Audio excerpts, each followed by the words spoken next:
Otro de los puntos importantes que ha resultado en sus inquietudes es que mucho se ha hablado desde la experiencia del psicólogo o del abogado, porque hemos tenido aquí ya varios jueces y fiscales, respecto a estos temas del psicólogo en ámbitos judiciales. Y es muy importante esa experiencia práctica, ¿no? Pero también por ahí cuestionaban qué se está haciendo desde el área de la investigación.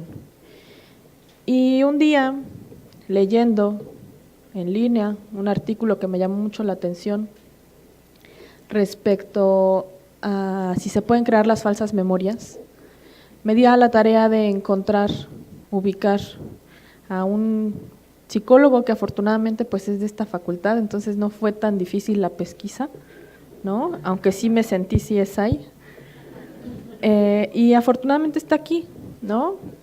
Es Luis Fernando Cuevas Remigio, es licenciado en Psicología por la UNAM, maestro en Ciencias Cognitivas por la Universidad Autónoma del Estado de Morelos y actualmente es doctorante en el área de análisis experimental de la conducta aquí en esta facultad. Sus líneas de investigación se han dirigido a temas de memoria humana, creatividad y divulgación científica de la psicología. Se desempeña como socio director del proyecto Brain and Innovation, proyecto apoyado por la incubadora de empresas de la UNAM, Innova UNAM. Para nosotros es muy importante porque aunque su línea, como ustedes escuchan, parte de las ciencias de la conducta, el análisis experimental de la conducta, esta parte de la memoria de los testigos, ¿no? De si podemos recordar, algo así decía su pregunta en el artículo, ¿podemos recordar algo que no nos sucedió fidedignamente, no? Muchos dicen que no, muchos dicen que sí. Cuando hacemos estas entrevistas o sobre todo con niños a veces, ¿no? ¿Se pueden crear falsas memorias en los niños? Entonces, para mí es un placer que hoy nos acompañe con la conferencia Memoria de Testigos y Retrato Hablado. ¿Podemos fiarnos de la memoria? Muchas gracias, Luis Fernando. Gracias, doctora. Pues efectivamente les voy a platicar. Efectivamente, les voy a platicar sobre algo que ha sido el tema de investigación en el doctorado, que es sobre la memoria de testigos y el retrato hablado. La siguiente, por favor. Bueno, en julio de 2005, en la ciudad de Londres, se registró uno de los atentados terroristas pues, más importantes hasta el momento, con el mayor número de víctimas. 60 personas murieron en estos ataques terroristas por grupos de Al-Qaeda. Un grupo de terroristas se introdujo en diferentes estaciones del metro en Londres y se hizo estallar. Un cuarto terrorista abordó uno de estos autobuses muy comunes en Londres, de 2 pisos, de color rojo, y ahí también se hizo estallar. Hasta el momento no ha habido un ataque terrorista más grande que este. Solo después de la Segunda Guerra Mundial, con los bombardeos que hacía la Alemania nazi sobre Londres, es cuando se registran más víctimas, pero desde entonces hasta la fecha, este atentado terrorista ha dejado el mayor número de víctimas. La siguiente, por favor.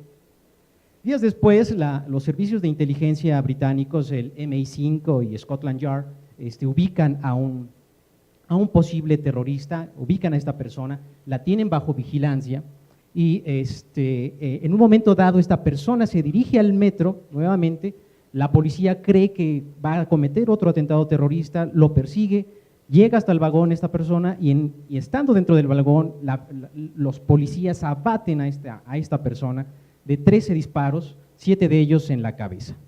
La siguiente, por favor. El problema fue que no era ningún terrorista. Esta persona se llamaba Jean de Menezes, era un ciudadano brasileño, un joven de 27 años, que era un trabajador electricista y estaba trabajando, se dirigía a su trabajo en la ciudad de Londres cuando fue abatido. La policía, para justificarse un poco, presentó esta imagen, la siguiente, por favor, en la cual hace un comparativo entre el terrorista y el ciudadano brasileño Jean de Menezes. Con esta fotografía intentó justificar que había un parecido entre el terrorista y el ciudadano brasileño. Pues esta cuestión de ponerle el rostro de un sospechoso a una persona totalmente inocente parecería algo extraordinario, pero la verdad es que no lo es. Es algo relativamente común. Las personas tienden a confundir a sus victimarios en muchas ocasiones por falsas acusaciones sobre personas que son totalmente inocentes. Este es un caso terrible. se encontraron muchos problemas en la investigación, la policía intentó alterar ciertas pruebas, es decir, trató de deslindar su responsabilidad. La siguiente, por favor. Entonces, ¿qué factores influyen en el recuerdo de un sospechoso? Es decir, ¿qué factores desde la memoria están afectando nuestro recuerdo de un sospechoso? La siguiente, por favor.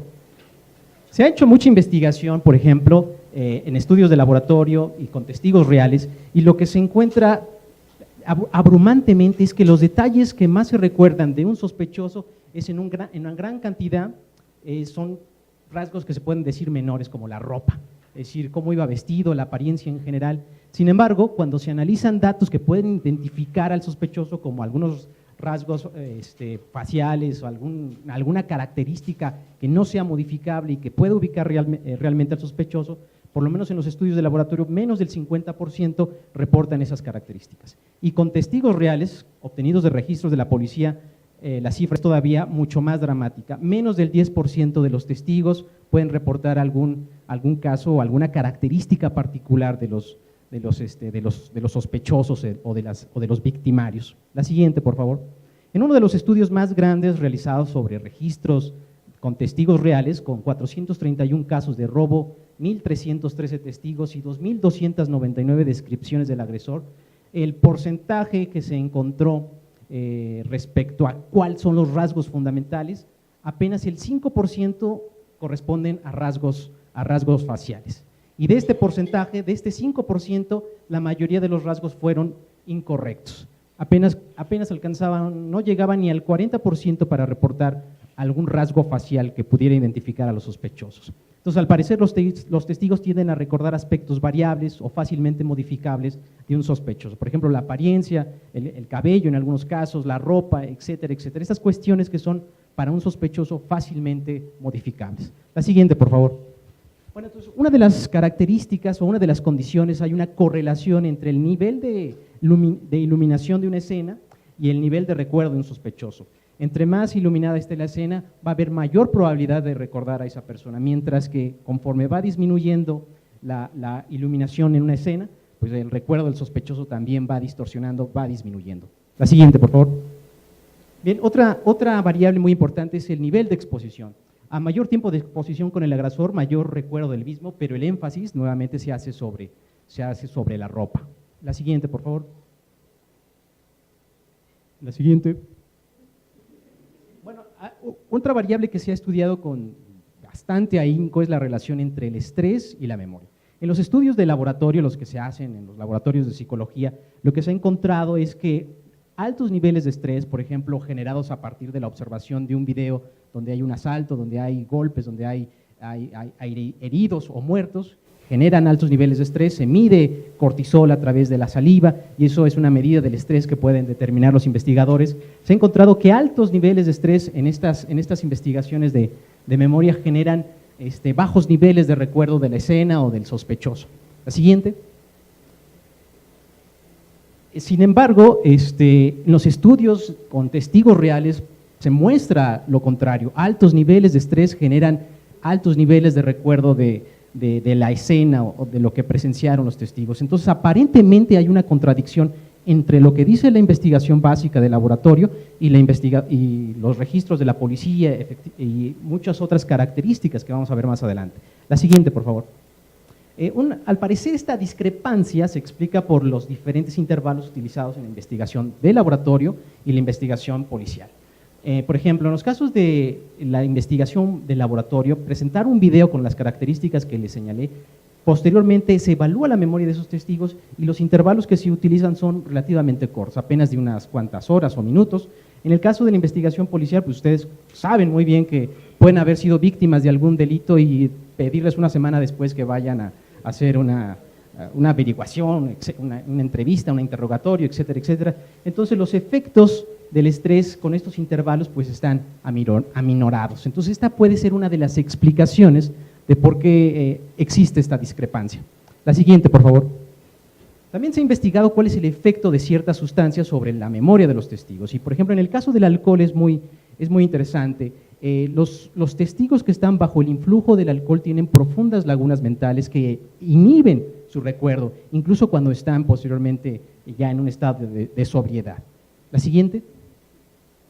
En el caso de la marihuana parece algo contradictorio, pero las personas que están bajo el influjo de la droga recuerdan a largo plazo los detalles. Sin embargo, cuando están en el estado de intoxicación son incapaces de recordar algunos detalles, pero cuando salen, insisto, de ese estado de intoxicación, nuevamente pueden alcanzar los niveles como de los controles, como de las personas que no están intoxicadas.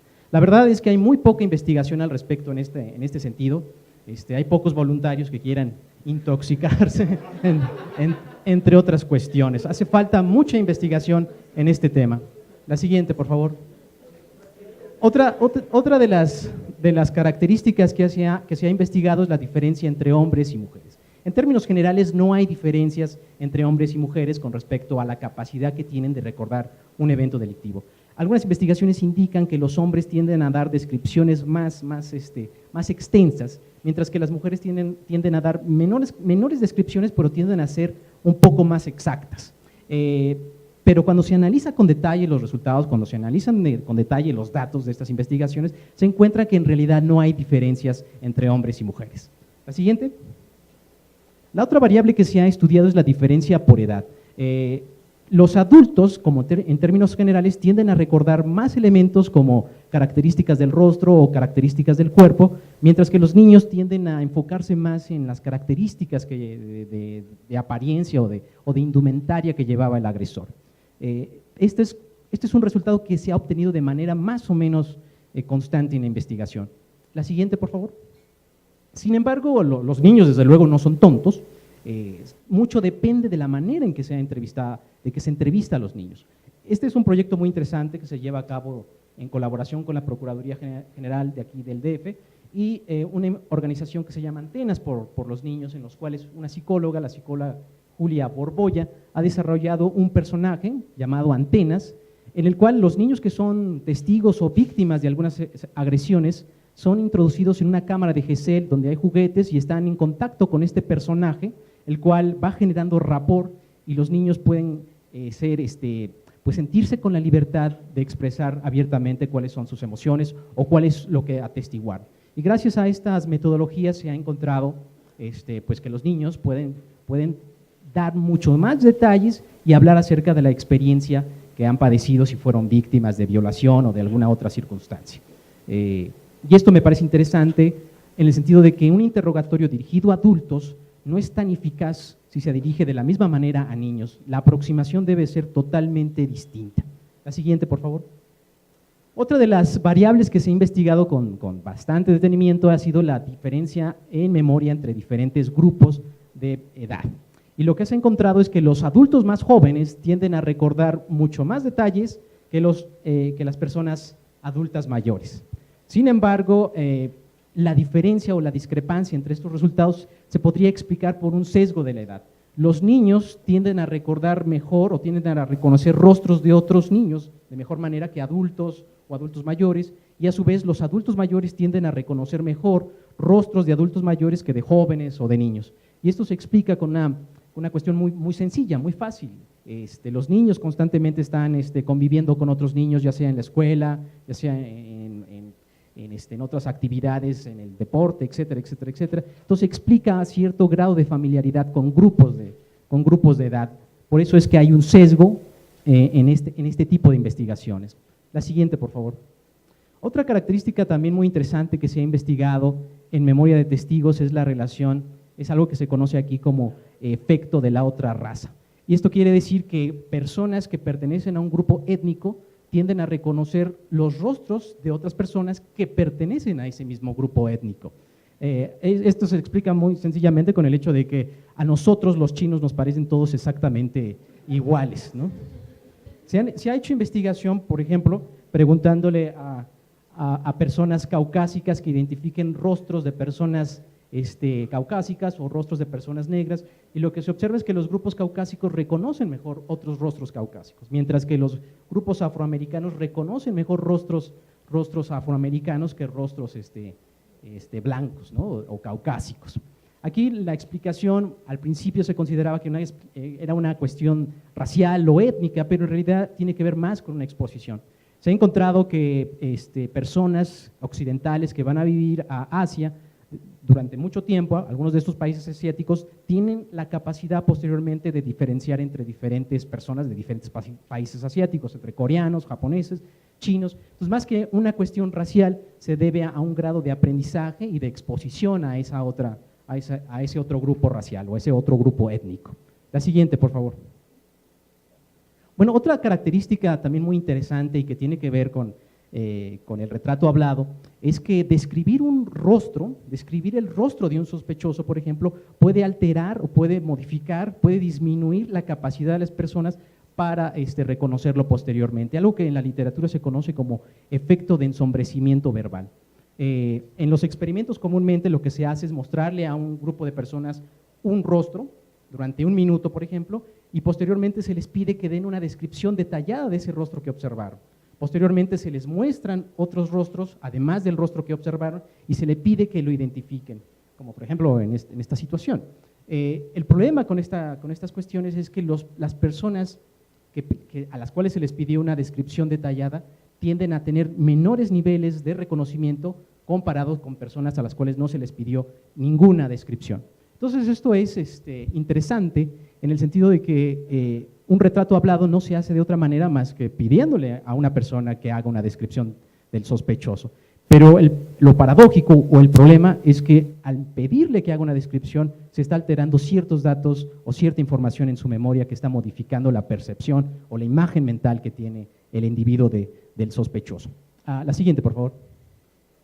Este es un experimento también muy interesante, es de Simon y Levin, en el que le explica que incluso en condiciones óptimas en las cuales no hay ningún nivel de estrés, no hay ninguna situación amenazante, las personas somos incapaces muchas veces de darnos cuenta de grandes cambios que están ocurriendo justo enfrente de nosotros. Algo que los investigadores han llamado como ceguera al cambio. Este es un experimento que después ya se agarró de cotorreo para CandyCam, pero esta es la grabación original de los investigadores de Simon y Levin del 98, en el cual hay un participante que le pide una dirección a una persona, pasan entre ellos unos trabajadores, se intercambia el interlocutor y la persona con la que estaba interactuando es incapaz de notar que le cambiaron el interlocutor. Entonces, esta es una situación verdaderamente común y pasa constantemente. La siguiente, por favor. En esta imagen están ocurriendo cambios. Quiero que me digan si son capaces de detectar qué cambios están ocurriendo en esta imagen. Quiero que levanten la mano si alguien ya detectó cuál es el cambio que está ocurriendo ahí. Muy bien, muy bien. Bueno, la mayoría no encuentra diferencias entre qué es lo que está cambiando aquí. Si se dan cuenta, hay algo muy grande que está cambiando ahí que muchos no son capaces de notarlo. Si se dan cuenta, aparece y desaparece la turbina, ¿no? Bueno, este es el fenómeno de ceguera al cambio. Insisto, incluso en condiciones normales, incluso en condiciones óptimas en las cuales no hay una situación amenazante, no hay la presencia de un arma, no hay ningún tipo de amenaza, somos incapaces de notar que ocurren ciertos cambios justo enfrente de nosotros. La siguiente, por favor. Esto es también muy importante. Hay otra investigación muy interesante que se llama sesgo de las preguntas, y aquí lo que nos indica es que la forma de entrevistar, la forma de preguntarles a los testigos también puede alterar la memoria de los mismos. Por ejemplo, en una investigación de Loftus y Palmer, les presentaron a un grupo de personas un video en el cual había un choque, y posteriormente, después de haber observado el video, les hicieron una serie de preguntas, y una de ellas era ¿a qué velocidad iban cuando? Y aquí cambiaron o emplearon diferentes verbos, por ejemplo, emplearon cuando se estrellaron, cuando chocaron, cuando golpearon, cuando impactaron o cuando contactaron. Dependiendo del verbo que utilizaron, estimaron la velocidad a la cual iban los coches. Cuando utilizaron el verbo estrellaron, los participantes estimaron la velocidad en 40.8 millas por hora. Sin embargo, cuando utilizaron el verbo contactaron, la estimaron en una menor velocidad, apenas de 31.8 millas por hora. Entonces, la forma en que se entrevista a los testigos también es fundamental y puede incluso inducir a errores o falsas memorias, que eso es algo que puede tergiversar la memoria y por lo tanto la veracidad de la declaración de los testigos. La siguiente, por favor. Otro efecto también muy interesante que se ha estudiado con ahínco ha sido el que se llama efecto o enfocarse en el arma, weapon focus. Y este quiere decir que cuando hay la presencia de un arma, cuando hay la presencia de un cuchillo o de algún objeto amenazante, los testigos bajo estas situaciones tienden a no recordar con exactitud, con detalle, el rostro del agresor. Y esto tiene una explicación muy sencilla. El arma representa un instrumento que puede ser letal para la víctima. Entonces, todos nuestros recursos cognitivos, toda nuestra atención se dirige a ese punto y lo que está alrededor en la periferia pasa a segundo plano. Es decir, no es importante. El rostro de la persona, del agresor en este momento no es importante, sino lo importante es lo que pueda hacer con ese objeto que puede ser letal en esa situación. La siguiente, por favor. Sin embargo, no todo es grave con respecto a la memoria de los testigos.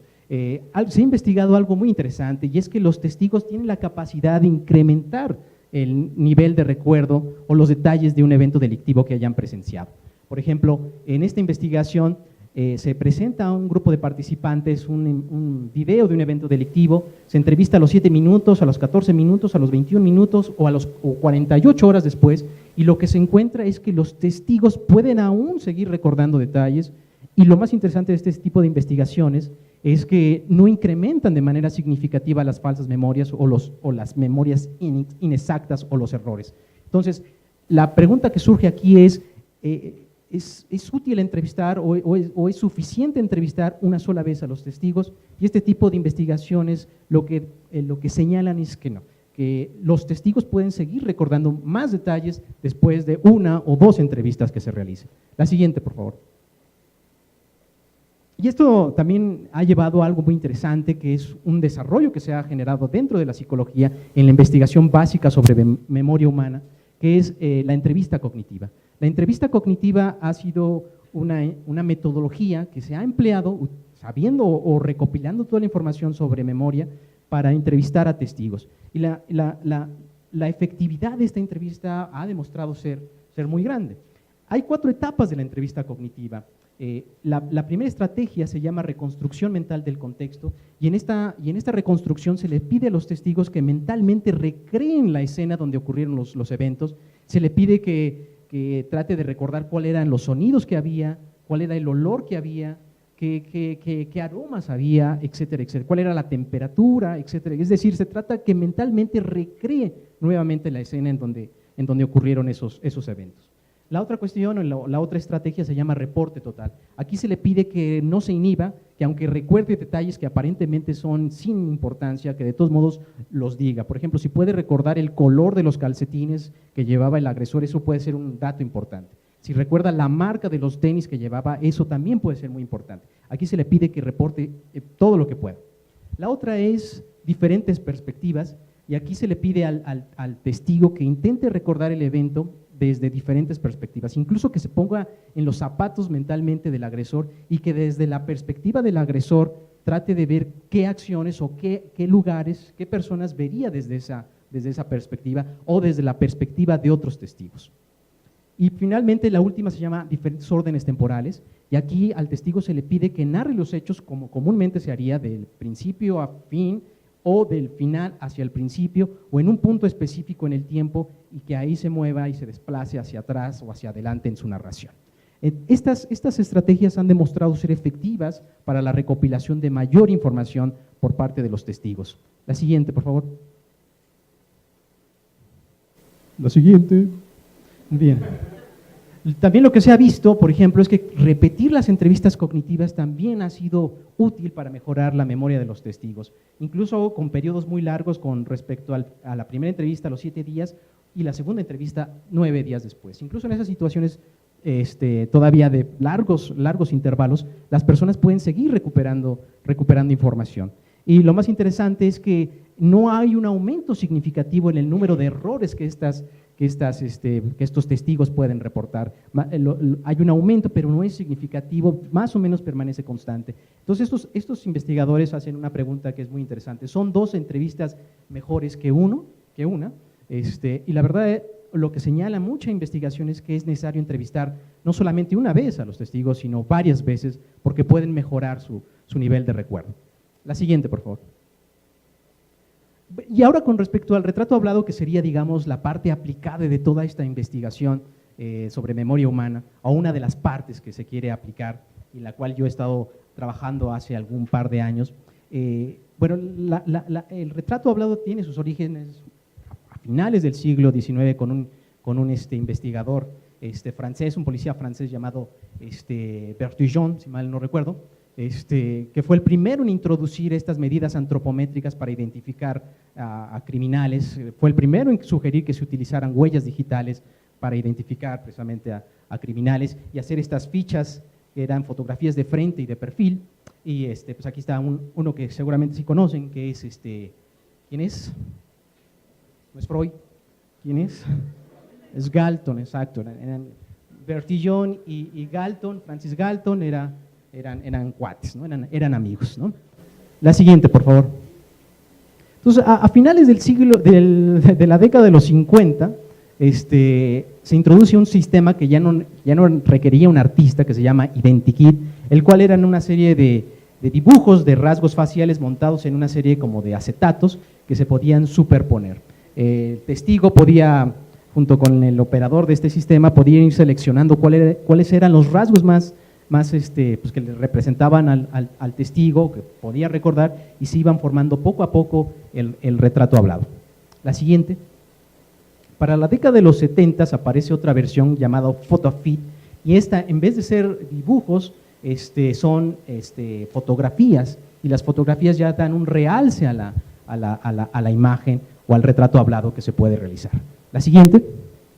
Para la década de los 80 aparecen los primeros sistemas informáticos que ya permiten hacer un retrato hablado utilizando la computadora, que seguían limitados, pero ya era un avance, ¿no? La siguiente, por favor.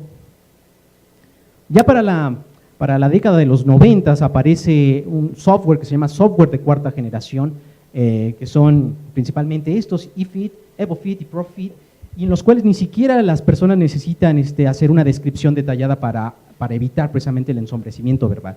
Lo que tiene que hacer la persona es simplemente seleccionar una serie de rostros conforme a ciertas características, por ejemplo, la forma de la cara, selecciona diferentes formas, y la programación de estos sistemas está basado en algo que se llama algoritmos genéticos, que lo que hace es evolucionar el rostro, de tal manera que el rostro comienza pareciéndose a nadie, pero posteriormente, con esta programación que tiene y la selección que hace el testigo de diferentes rostros, el rostro cada vez se va pareciendo mucho más al sospechoso que observaron los testigos. Se ha evaluado con diferentes personas en casos reales y se ha encontrado pues, que existe una alta, alta eficacia de estos sistemas, ¿no? O por lo menos los resultados parecen prometedores. Todavía es un proyecto en desarrollo, todavía este investigador que está desarrollando estos programas pues, sigue trabajando en el mismo. La siguiente, por favor.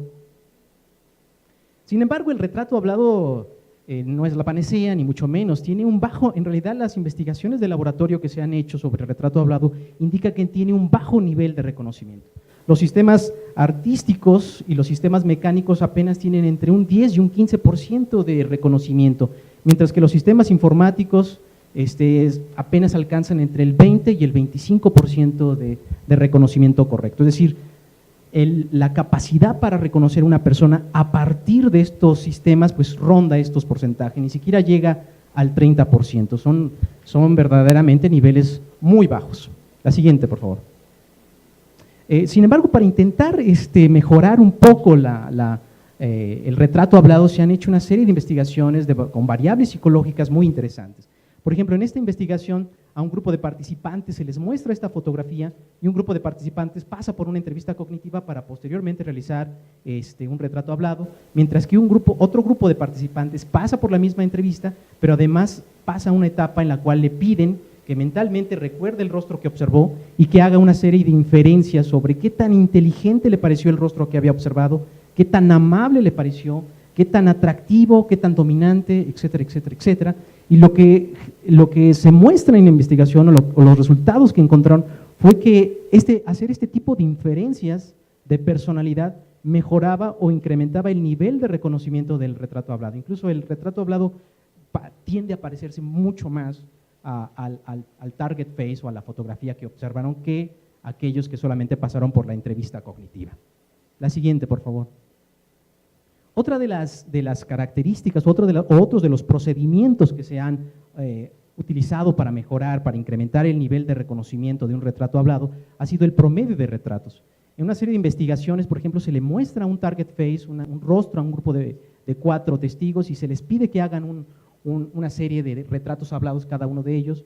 Los investigadores posteriormente promedian estos 4 retratos hablados en uno solo y lo que encuentran es que el promedio de estos 4 retratos hablados es mucho mejor para identificar el target face que cualquiera de los cuatro anteriores. Es decir, el promedio de los retratos hablados es mucho mejor que cualquiera de sus elementos individuales. La siguiente, por favor. Y esta es un poco la manera que utilizan los investigadores para hacer el promedio de retratos hablados. Es un software especial en el cual se colocan una serie de puntos, de plantillas, se le indica al programa dónde están los ojos, dónde está la boca, taca, taca, taca, taca, se corre el programa y se obtiene un promedio de rostros. Este es como el procedimiento que se utiliza para promediar rostros. La siguiente, por favor. Algo que también se ha estado investigando y que surge de la investigación básica sobre procesamiento facial es que las personas que nosotros conocemos las podemos reconocer de mejor manera cuando están expresando alguna expresión emocional, valga la redundancia, incluso cuando su imagen, su fotografía está deteriorada o degradada como en este caso. Las personas tienden a reconocer los rostros que conocen de mejor manera si ese rostro está expresando alguna emoción. La siguiente, por favor. Esta misma investigación se ha llevado al laboratorio, se ha llevado a la investigación sobre el retrato hablado y lo que se ha encontrado es que generar una ligera expresión, por ejemplo, del 30% en retratos hablados, genera un mayor incremento que si se presentan de manera neutral o inexpresiva. Esto con celebridades, utilizando fotografías de celebridades, y los investigadores tenían la duda, bueno, las celebridades constantemente están sonriendo, entonces en las fotos que las observamos en internet, en la televisión, etcétera, etcétera, probablemente se deba a que en realidad están sonriendo.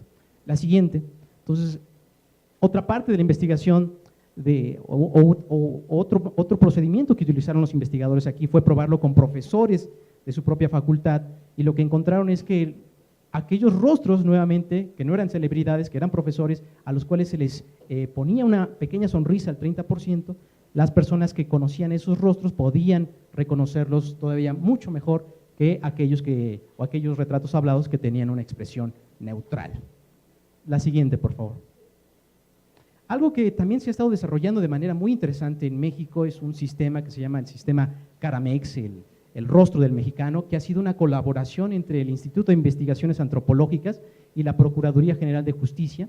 Ellos han desarrollado este sistema que intenta reproducir las características fisionómicas, las características antropométricas de la población mexicana, en un sistema que permita realizar retratos hablados.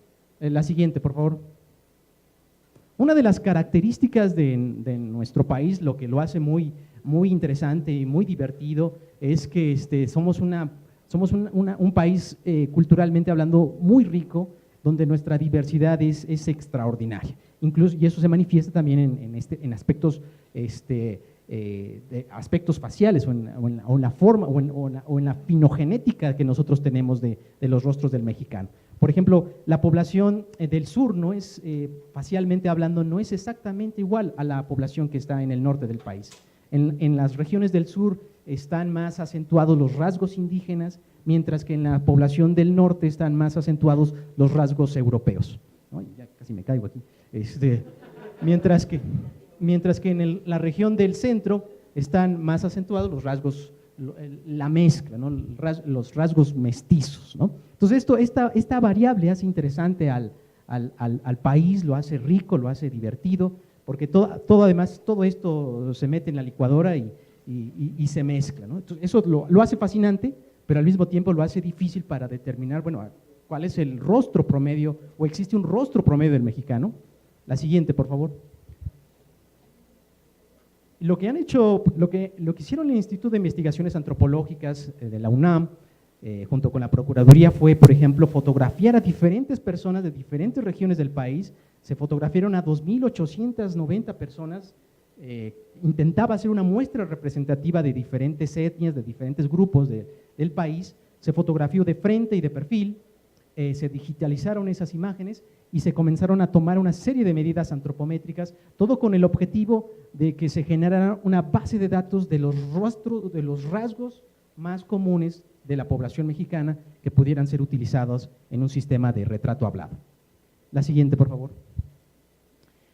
Bueno, en otros países, fíjense, esto es interesante, en otros países, por ejemplo, en Reino Unido, existen toda una serie de manuales de operación en los cuales se les indica a los policías de investigación cuáles son las mejores prácticas, cuáles son las mejores técnicas que pueden llevar a cabo para desarrollar su investigación.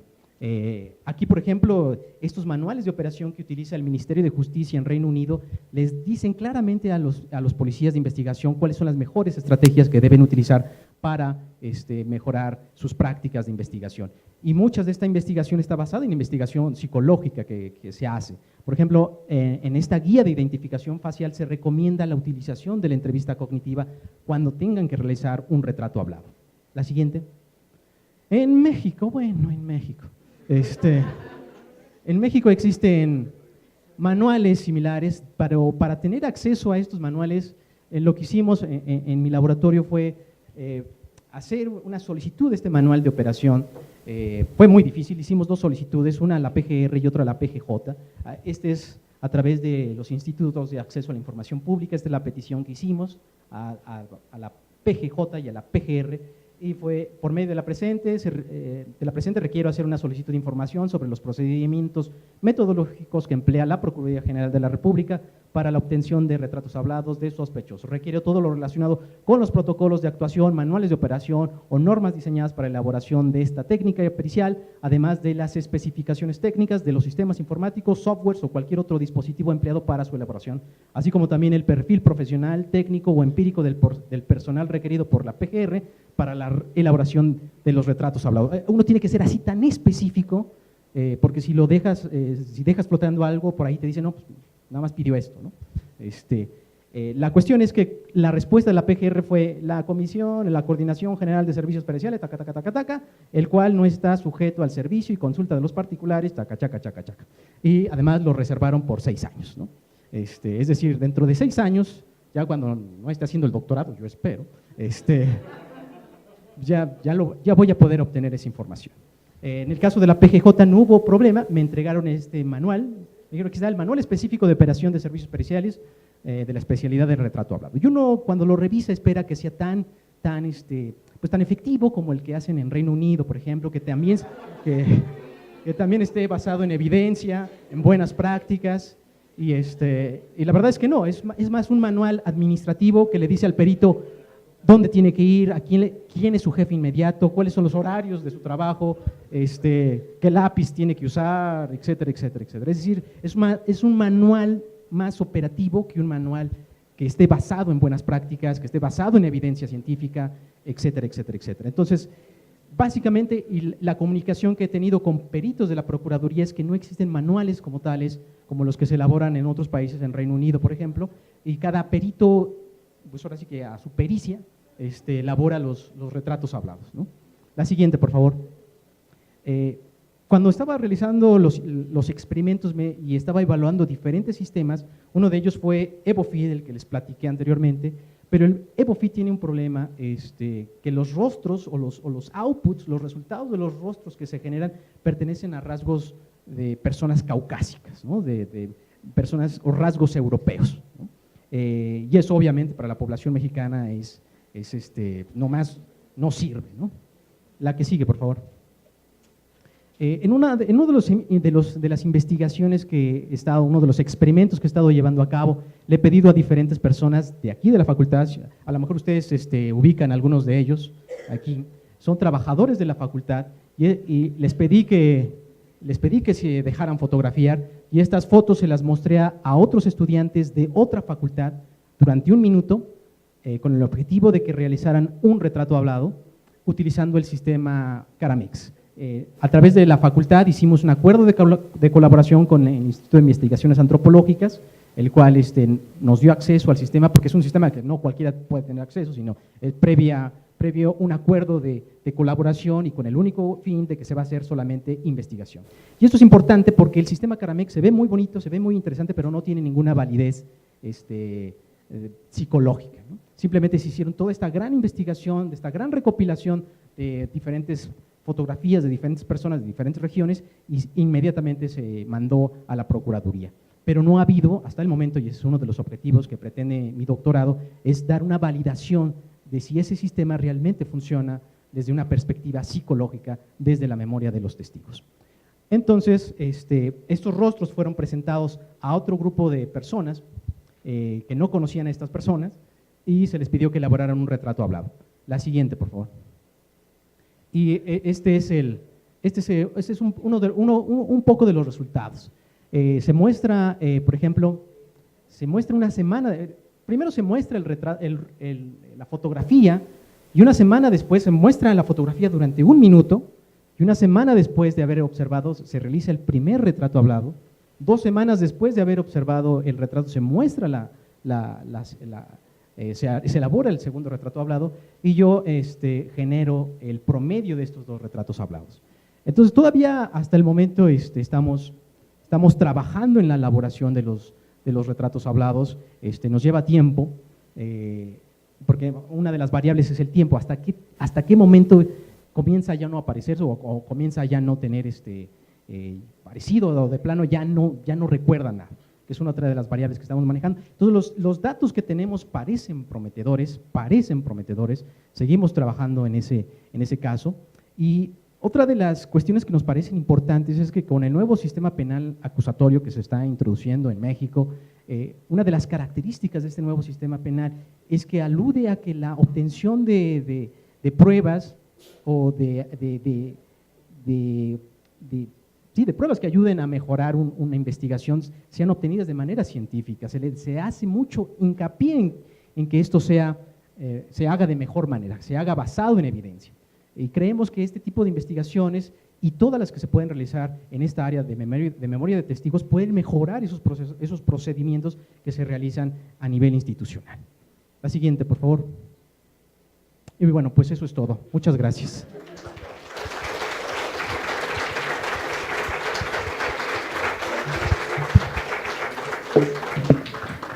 Muchas gracias. Les voy a pedir que si tienen alguna pregunta para el maestro Luis Fernando, alguien nos lo haga saber y aprovechando que aquí están nuestras otras 2 ponentes, les pido que pasen, nos quedan unos minutitos para ver si alguien tiene otras preguntas adicionales. Entonces, vamos aquí adelante, por favor. Ya que, ok.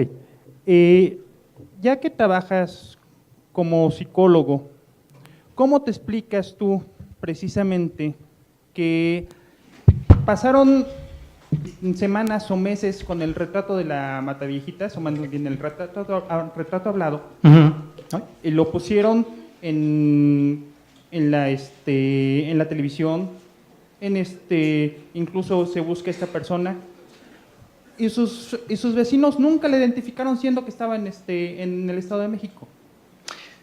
Fíjate, esa es una pregunta bien interesante. La verdad es que no tendría elementos para contestarla, no conozco bien el caso. Yo me atrevería a decir que es una situación similar como la ceguera al cambio, ¿no?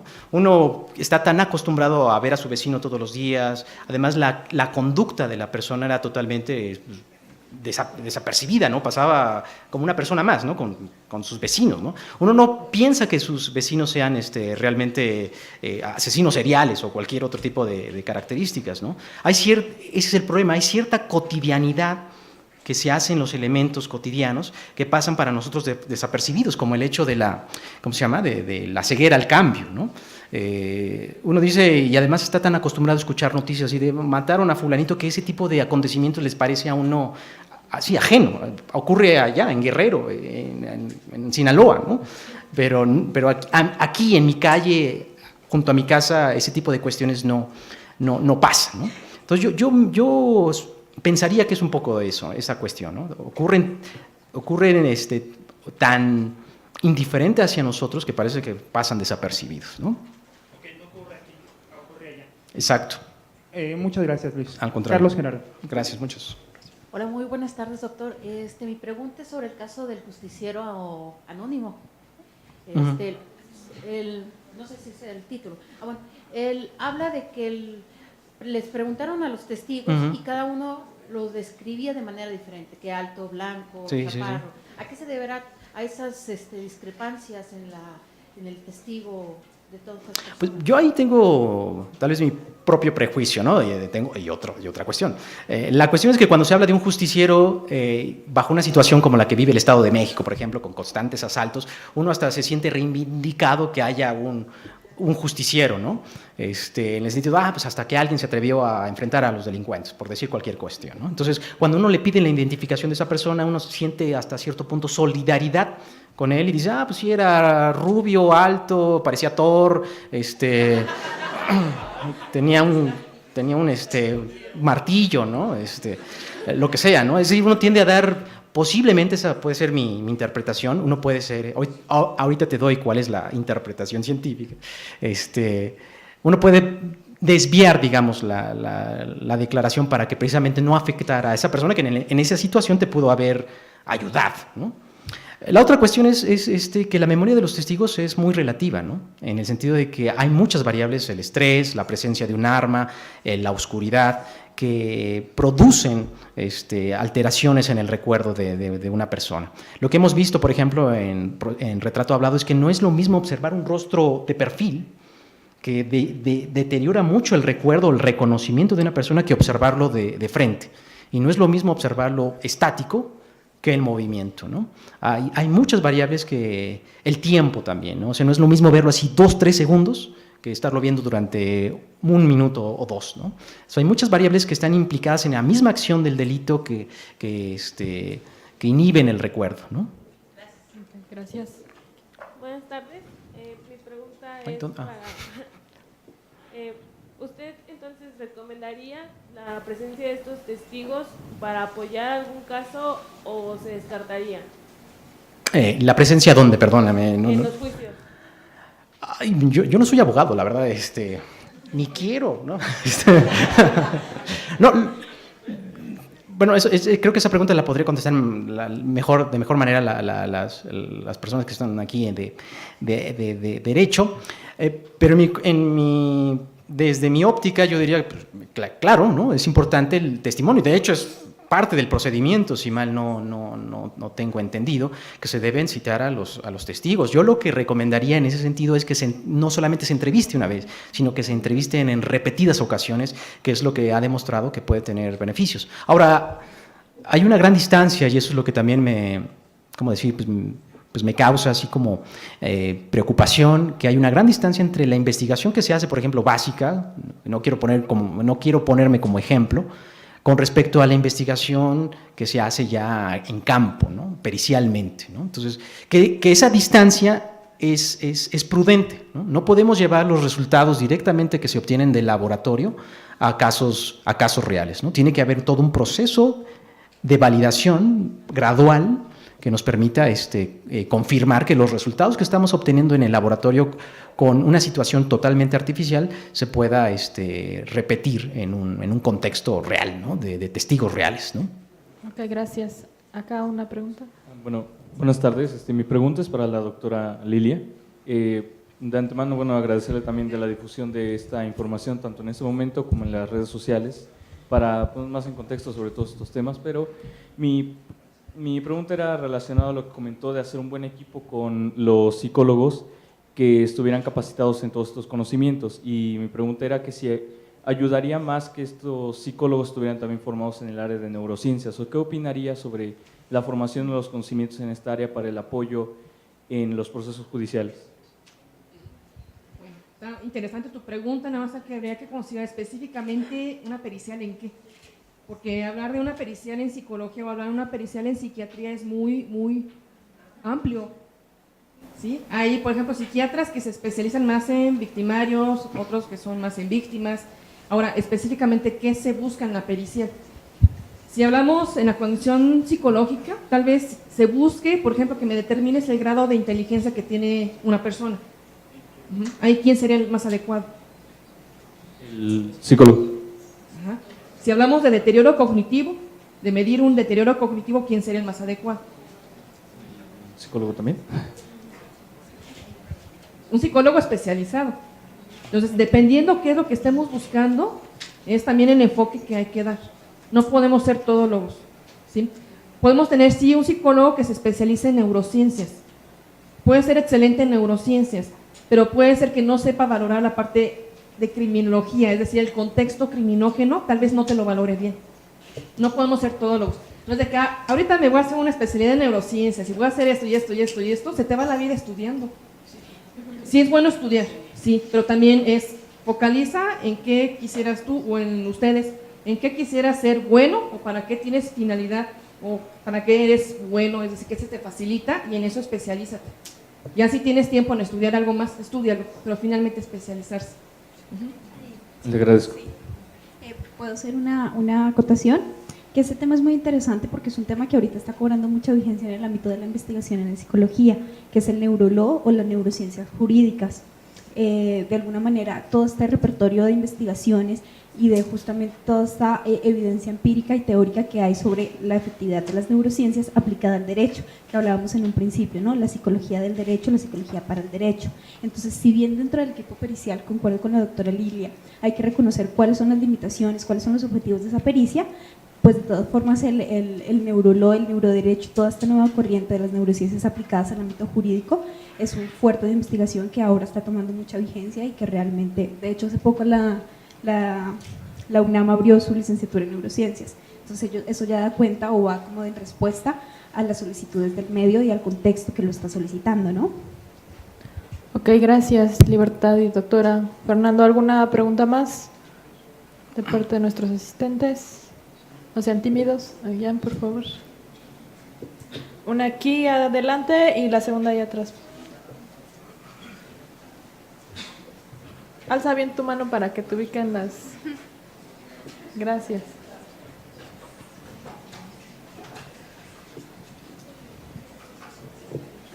Buenos días.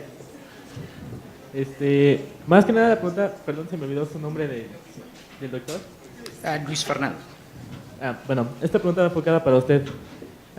Ok, me menciona usted que la entrevista es muy importante para un buen reconocimiento facial y para la reconstrucción. Pero ¿no cree que ese también es trabajo del antropólogo? Ya que más que nada sería como en conjunto, porque incluso Caramex se maneja más en la Procuraduría, siendo otras carreras que ni es psicología ni es antropología, viene siendo diseño gráfico los que están encargados de manejarlo. Mira, qué buena pregunta.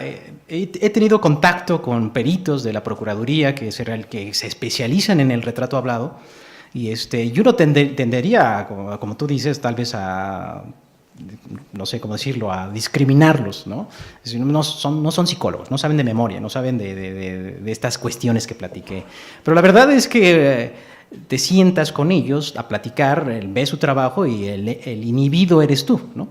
Te das cuenta de que no es un trabajo académico, es un trabajo de práctica, de experiencia, ¿no? Y además, la ventaja que ellos tienen sobre nosotros es que ellos conocen, entre otras cuestiones, de anatomía del rostro, ¿no?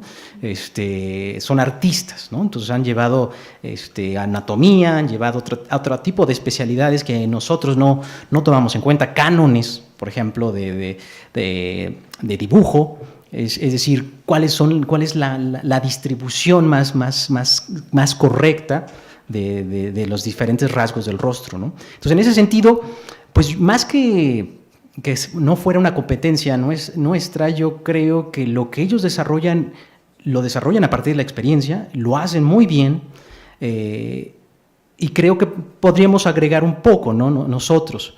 La participación en este sentido que estoy haciendo desde mi investigación es precisamente esa, ¿no? Cómo corroborar un poco desde la perspectiva psicológica lo que ellos hacen, ¿no? De manera cotidiana, de manera común. Otra de las cuestiones es que hacen falta muchos especialistas en esta área forense, de psicología forense, que creo que puede ser un área a la cual ustedes pueden dirigirse, ¿no? O los que estén interesados, ¿no? Hacen falta muchos especialistas en diferentes áreas del área forense. Yo mismo he visto aquí en la licenciatura en Ciencias Forenses, donde está uno de mis tutores, pues que la parte psicológica todavía no cuaja bien, ¿no? Entonces creo que además de pensar en estas áreas tradicionales de terminación de psicología, pues las oportunidades son muchas, ¿no? uno levanta una piedra y ve un psicólogo ahí, que generalmente es clínico, ¿no? Entonces hay muchas áreas de determinación y creo que puede ser una de ellas, ¿no? Además que faltan especialistas y con este nuevo sistema penal acusatorio creo que podría mejorarse todavía el procedimiento. Muchas gracias. ¿Una pregunta más para ir? Buenas tardes, es para la doctora Lili. Son dos preguntas. La primera, ¿qué dictamen se debería de realizar en una controversia de orden familiar para determinar guardia y custodia? ¿Sería psiquiatría, sería psicología o sería psicopatología? Y sería básicamente la misma pregunta, pero el imputado en materia penal, a efecto de la psicopatología, si solamente por una vez pudo haber realizado el delito y no lo va a volver a realizar por alguna tendencia, por efectos del alcohol, drogas o nada más por la conducta que pudo haber desplegado.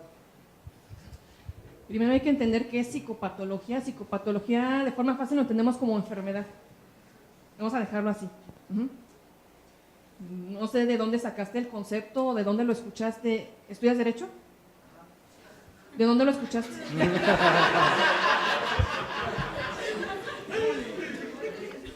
No, es que hay que saber dónde escuchó el término. Para mí es importante saber dónde lo escuchó.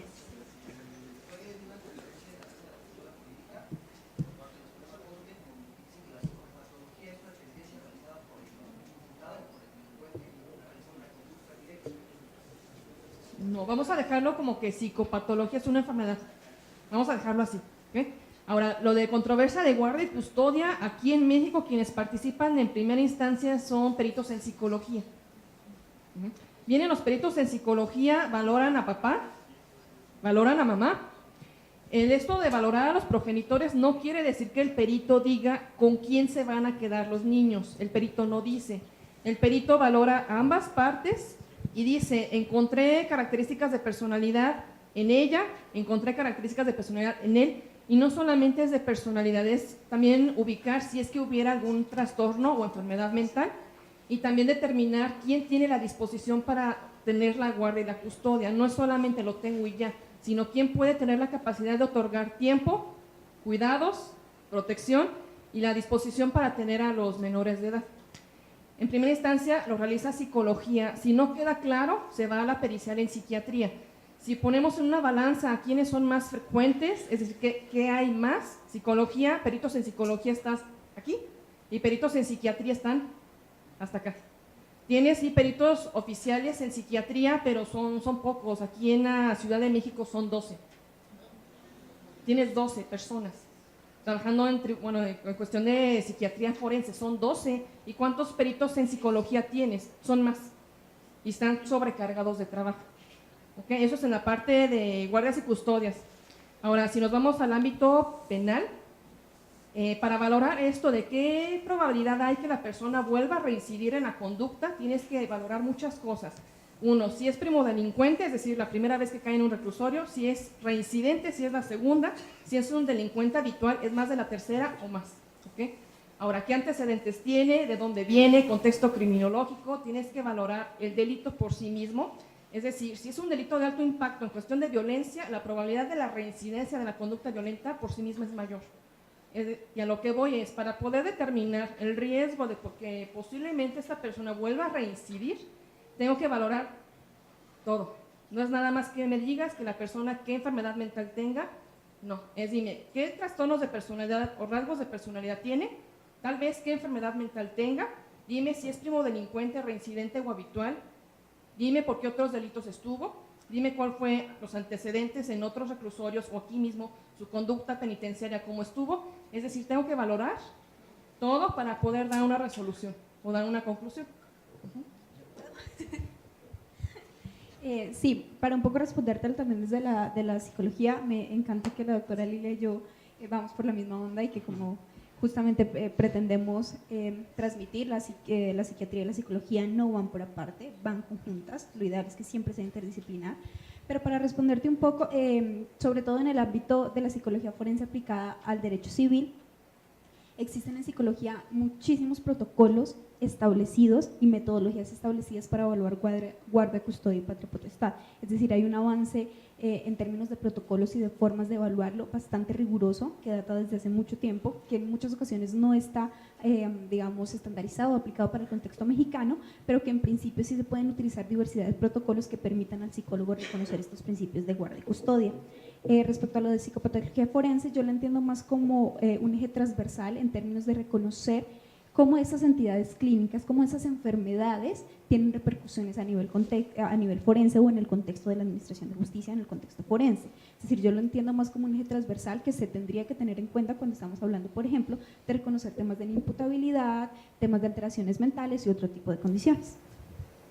Ok, muchas gracias a nuestros ponentes, para los cuales les pido un aplauso, por favor.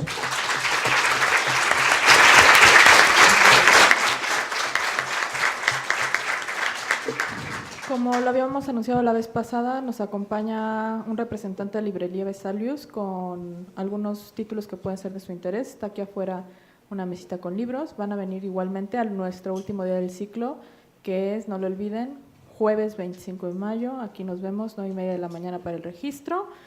Y pues sería todo. Muchas gracias. Les reitero el agradecimiento, sobre todo por sus aportaciones que seguramente redundarán en algo importante. Gracias.